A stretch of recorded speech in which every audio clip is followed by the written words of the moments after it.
For the first month ever, solar power provided a quarter of the European Union's electricity this June. Ukrainian President Volodymyr Zelensky was the guest of honor at France's largest ever National Day parade. A number of people were killed in a fire at a major renovation project in the heart of the Belgian capital on Tuesday. Some construction workers are still feared to be missing. For the first month ever, solar power provided a quarter of the EU's electricity this June. Last month, solar energy reached a record level of electricity generation in the European Union, accounting for 25% of the Union's monthly generation. This beat solar's previous monthly high in May 2026. Solar energy was the EU's largest single source of power for the month, ahead of nuclear, gas, wind and hydro, with coal generating just 8%. This is only the third month that solar has been the EU's largest source of power, after June 2025 and May 2026.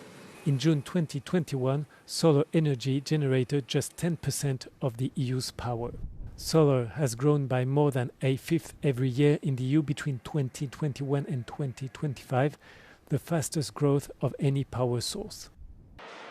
Solar's growth is visible across the EU's member states. In 2026, so far, 18 EU countries have hit new monthly records for the percentage of power from solar energy. Germany, Spain and Poland are leading the race.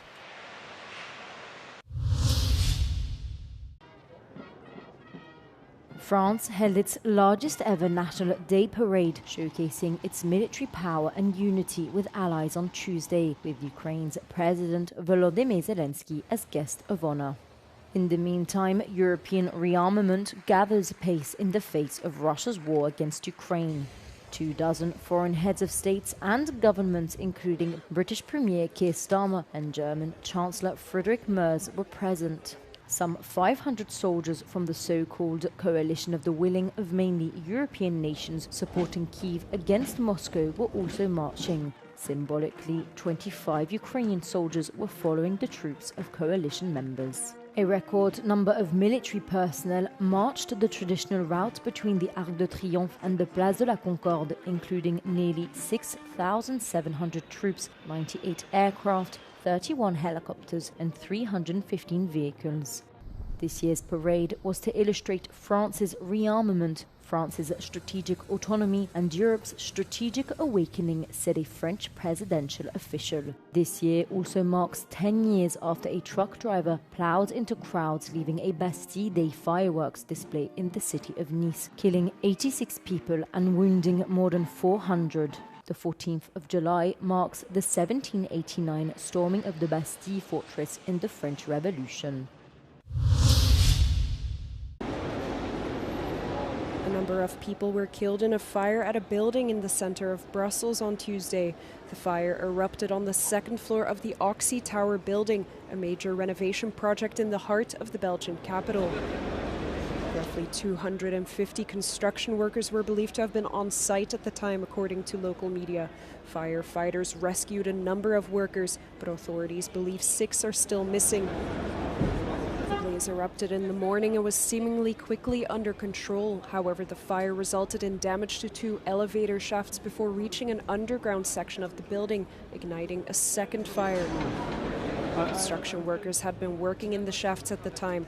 Firefighters managed to open one of the lifts and found several bodies inside. It remains unclear whether more bodies will be found in the second lift.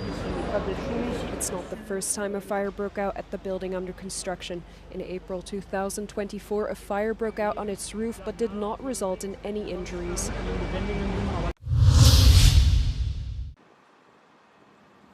The fire in the Fontainebleau forest has still not been brought under control as of Tuesday morning. The new blaze is separate from the main fire, which began burning late Sunday afternoon and has already spread across hundreds of hectares. Nearly 850 firefighters and 200 ground vehicles have been mobilized to tackle the flames. Given the severity of the situation, 4 Canadair aircraft, 2 Dash water bombers and 3 water bombing helicopters are expected to arrive later today to assist with first response. Un feu d'une nature et d'une ampleur complètement exceptionnelle, des moyens qui le sont tout autant, totalement inhabituels, vous le voyez vous-même, des Dash, des Canadair au-dessus de la forêt de Fontainebleau. Monsieur le Président, ça ne s'était évidemment jamais vu. According to local authorities, the urban area of Fontainebleau is not threatened by the fires. But as a precaution, nearly 1,000 people have been evacuated, including residents of a campground located on the edge of the forest, and the A6 highway near the town has also been temporarily closed. Interior Minister Laurent Nunez confirmed the arrest of 2 people on Tuesday over suspicions he shared a day prior that the fire could be the result of arson. Ukraine's bid to join the European Union progressed closer towards reality on Tuesday, with EU affairs ministers formally approving the opening of Cluster 6. This cluster encompasses external relations and is considered a core theme within the EU accession negotiation framework. For us, the opening of Cluster 6 is another a reminder of the meaning of common foreign security policy and common foreign and security policy in the current world, and Russia always revenge and always try to shadow the good news on our accession with another shelling that happened last night as well with ballistic missiles, so that in the area of common foreign and security policy, unity is so important. Cluster 6 is also expected to open for Moldova on Tuesday, with the country's EU accession pathways linked. Until now, only one other cluster had been opened for Ukraine and Moldova, Cluster 1, which covers fundamentals and rule of law. The European Commission considers both nations to be technically ready to open all clusters, 6 in total, which means the next steps depend on the views of the bloc's 27 member governments. A range of accession chapters, which are portions of clusters, are also expected to be closed for Western Balkan frontrunners Montenegro and Albania in what has been dubbed an accession Super Tuesday.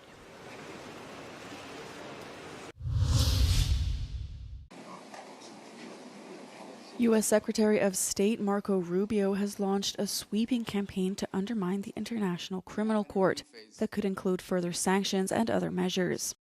In a video posted on X and a lengthy op-ed in the Wall Street Journal, Rubio vowed to dismantle the court, claiming it posed a threat to U.S. sovereignty. The State Department said in a statement that the campaign will systematically disable the ICC's ability to operate, target American servicemen or officials, or otherwise threaten American sovereignty. It marks a sharp escalation in ongoing U.S. efforts to isolate the Hague-based institution, on which the Trump administration had already imposed sanctions. The U.S. has previously targeted individual court officials it deemed a threat to U.S. interests, but the new campaign will pressure other nations to withdraw from the ICC. In its statement, the State Department said that nations that rely on U.S. military assistance will face increased scrutiny if they refuse to reject the court's authority. The ICC only has jurisdiction to investigate crimes committed in states that are party to the Rome Statute, the 2002 treaty that established the court. The court has never opened investigations into crimes committed on American soil, and the United States has not ratified the treaty.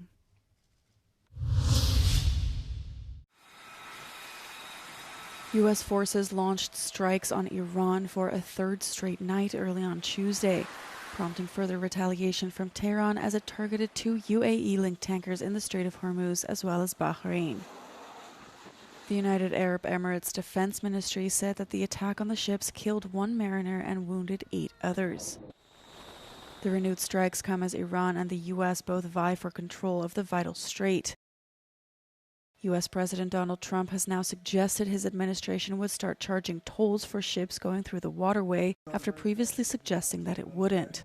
We're hitting them very hard. We had a deal yesterday or the day before yesterday, it was all done, and then they broke up that deal immediately because they found out there was something in the deal they didn't like. And they're wired differently, and we're not going to put up with it. We are just going forward. We're attacking them tonight. We're taking out all of their capability for anything having to do with the Strait, with the Hormuz Strait. And I think in the end, we will end up just controlling the whole thing. And what they're doing is being very foolish, very stupid, and they've treated people horribly. Iran's foreign ministry spokesman said that the June memorandum of understanding that formed the basis for the negotiations and lifted the U.S. blockade was in crisis. Despite the escalation in hostilities, Trump asserted on Monday night that a deal was still possible. A U.S. Immigration and Customs Enforcement agent fatally shot a motorist in Maine on Monday, marking the second fatal shooting involving ICE in a week. A neighbor identified the man who was killed as Juan Sebastian Guerrero, a 26-year-old native of Colombia, who was authorized to work in the U.S. according to immigrant rights groups. The ICE officer fired his weapon, fearing for public safety, as the victim attempted to flee the scene, the Department of Homeland Security said in a statement. The DHS said ICE agents encountered the man while, quote, conducting targeted surveillance on the last known address of an illegal alien with a final order of removal. But independent Senator Angus King of Maine told local media that the person that was killed was not the person that they were seeking, quoting a conversation he had had with Secretary of Homeland Security Mark Wayne Mullin. King has called for an unvarnished, transparent investigation. A community vigil was held on Monday evening. The shooting comes after an ICE officer shot and killed a Mexican man in his work van last week in Houston. This is at least the 9th death since President Donald Trump began his immigration crackdown.